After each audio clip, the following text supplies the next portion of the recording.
Welcome to Nasdaq Trade Talks. I'm Jill Malandrino, global markets reporter at Nasdaq.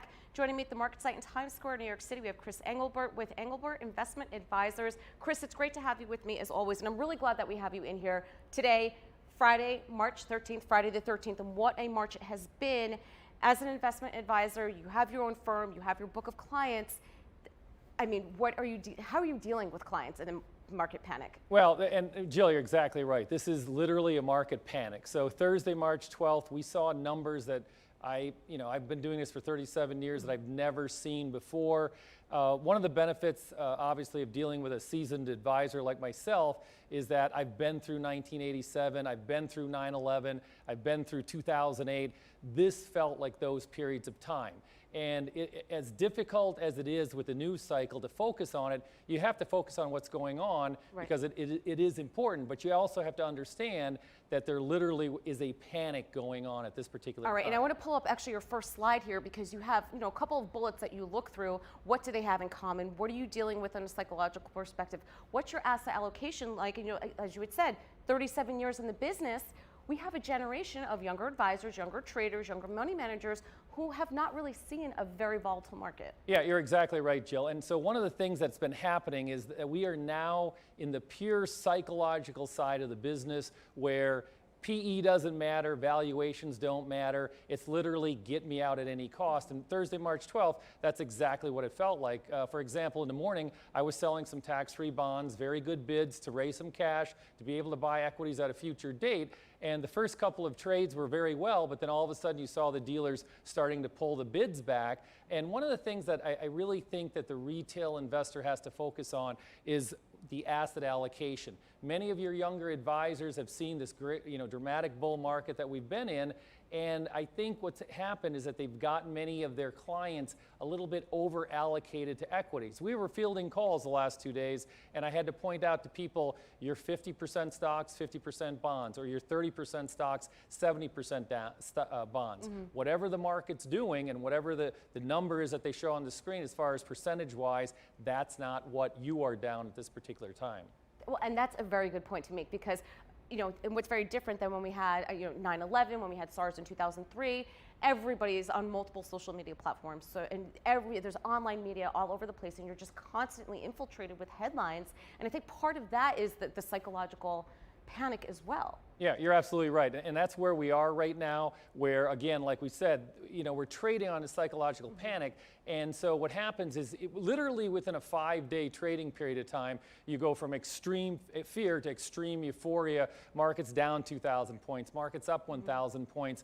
I mean, we're really compressing in a very short period of time many emotions that many investors literally haven't experienced over literally a 10-year period of time. Right. I mean, think about it. I think 16, 17 trading sessions ago, February 19th, when we were at the high, markets were 20, 30% higher. That's a strong move. Yeah, and nowadays what ends up happening, I call it the 3-month rule. So many retail investors, the first month they open their statement, they're down, it's no big deal. Mm-hmm. Second month they open their statement, they're like, I better call my advisor and see what he's saying.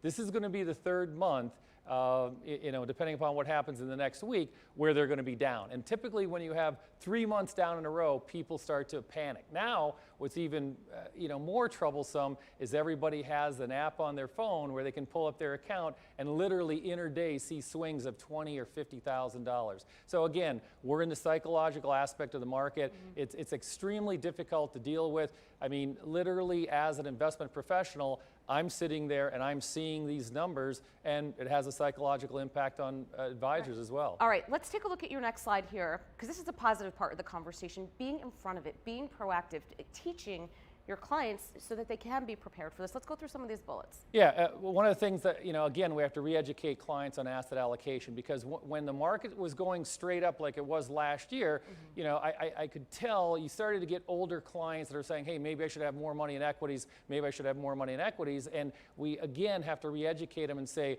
what happens during the bad periods of time? I mean, everybody sees this mountain chart, and they see the positive years, they don't see the negative years, and what happens with their accounts during the negative years. So it's education, education, education again, because when volatility hits now, it really hit, and it's really hit obviously this week. And I think it's going to be here for a while because there's still a lot of variables out there. Yeah, there is, and that's why we talk about to clients what our game plan is, what our risk indicators are.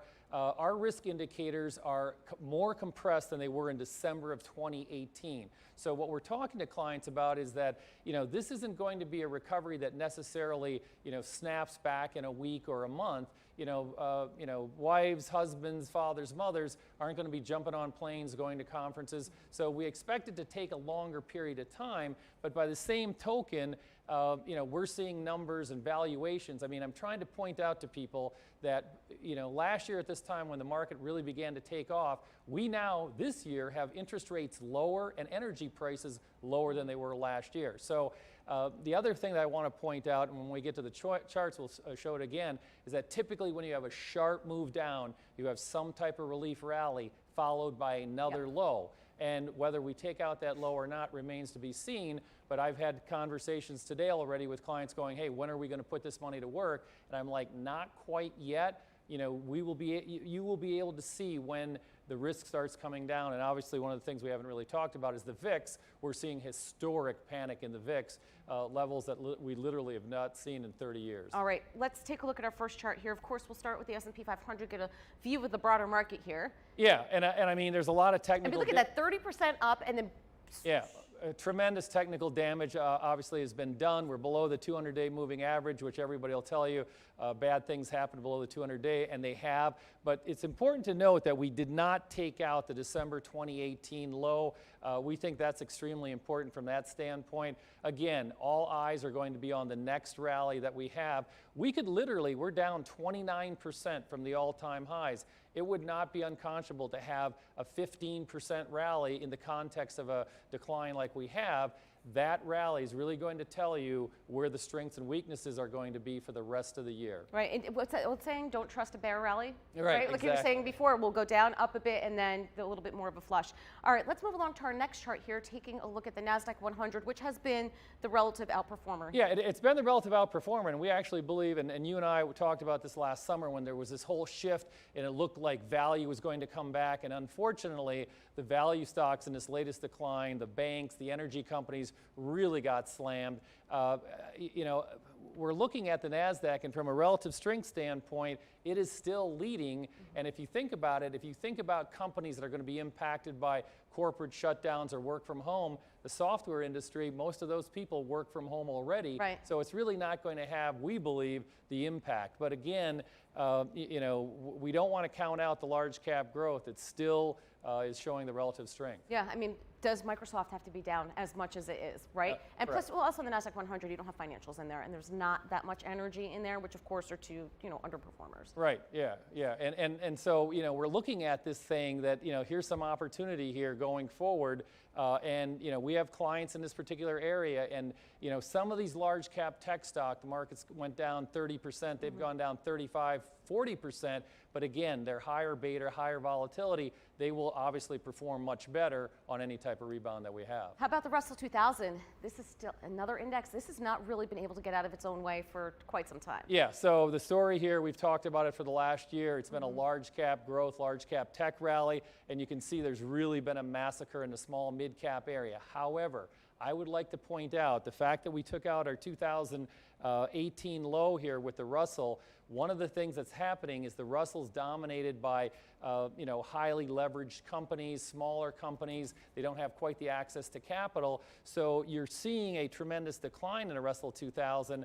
I truly believe at the back half of the year when we get more clarification on what's going on with the economy and the credit markets free up, there could be a huge trade in the Russell 2000 as those companies, which I don't want to call them junk, but those lower quality companies could really lead a rally. And we're looking at this area because it is very undervalued at this point in time. All right, moving along to our next chart here, of course, taking a look at the 10-year Treasury. And I want to ask you this question again. You've been doing this for 37 years, right? It's not usual, it's very unusual to see basis point moves that we saw in March. I mean, 30 bips down in one trading session, bonds don't normally trade like that. Is that correct? Right, and you're correct. And also, I think the other thing, basically what this is telling you, it's another fear chart. So, you have large institutional investors making asset allocation changes, and they're running to the 10-year Treasury as a safe haven. And the 10-year Treasury got driven down tremendously. The point that we'd like to make is, we've been a bear on interest rates for about the last 6 to 8 months. One of the reasons because international investors have piled into this trade, and we were concerned with the fact that the U.S. dollar is coming down, and you have international investors buying buying U.S. government bonds. If international investors haven't moved out of this trade now, and the dollar stays where it is, you could see a very sharp snapback in rates again in the back half of the year. So the other thing that I'm on the phone, I'm either talking to clients or I'm talking to other money managers, and I've talked to several fixed income managers this week, and they're all saying the same thing. There's a lot of stress in the credit markets, but if you've got a 70 basis point or an 80 basis point 10-year Treasury and rates move up 80 or 90 basis points, you're taking a big loss because you're at such a low coupon on that Treasury. A lot of people don't realize that, and we think, to be honest, I think I have more concern of rising interest rates in the back half of the year than I do literally with the U.S. stock market. All right, let's move along to our last chart here. Of course, crude oil. It's been tough in the crude complex, that's for sure. Yeah, no question about it. And you can see we're back to 2016. I mean, what started this entire week was Sunday night. Obviously, what's going on with the Saudis, et cetera. They're really trying to set the stage, I believe, for the next 2 or 3 years with oil prices. If they're able to drive out and stress more of the U.S. producers, they may or may not succeed. But again, demand-driven, there's a lot of product out there, but the U.S. economy, is really producing a lot of oil. And the producers of oil, if you look at the per barrel cost, for example, the Saudis, the numbers thrown out there, that they have a $105 production cost. And what that means is all of the social programs that they have that they're paying for with their oil money, they need $105. So it'll be very interesting to see if they're going to be able to keep the lid on the oil market, because sooner or later somebody's going to blink. And when they do, obviously prices could recover. And you could see back in 2016, they only stayed down for a short period of time, and they immediately got back up into the mid-40s, mid-50s level. That seems to be where the equilibrium is for the global oil markets right now. All right, Chris, great to catch up with you as always. Thanks for joining us at MarketSite. And thank you for joining me on Trade Talks. I'm Jill Malandrino, Global Markets Reporter at Nasdaq.